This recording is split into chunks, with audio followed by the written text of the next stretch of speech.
L'astronomie aura impacté à la fois la mythologie et l'astrologie et aura perturbé leur mode de fonctionnement et formalisation, tout comme le français aura perturbé le fonctionnement et l'évolution de la langue anglaise, par exemple. Alors, n'est-ce pas, on note par exemple que en mythologie, on nous explique que Saturne a dévoré les frères de Jupiter,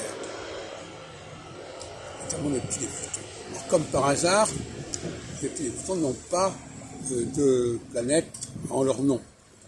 Donc quelque part, on a l'impression que ces astronomes qui ne pouvant pas utiliser ces dieux parce qu'ils n'avaient pas d'astres, pour ça, ils n'avaient pas assez, eh bien ça a impacté la mythologie, qui s'est inventé une histoire, un narratif, comme quoi ces dieux ne pouvaient pas fonctionner parce que le père les avait dévorés, à l'exception de Jupiter.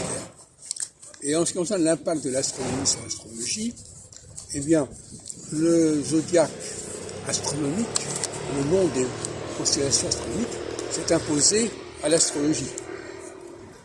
Alors que l'astrologie avait son propre système. Le système astrologique, il est connecté sur les saisons. On le voit dans les 12 travaux d'Hercule, on le voit surtout dans les traits rigueurs de Tite-Berry. On voit le décalage. On voit par exemple que le zodiaque astrologique saisonnier pour porter le porc, et que dans le zodiaque astronomique, dans les constellations, il n'y a pas de porc, et que finalement, c'est le zodiaque astronomique sans porc qui s'est imposé en astrologie, par le biais notamment de Ptolémée et de la Tétrabie.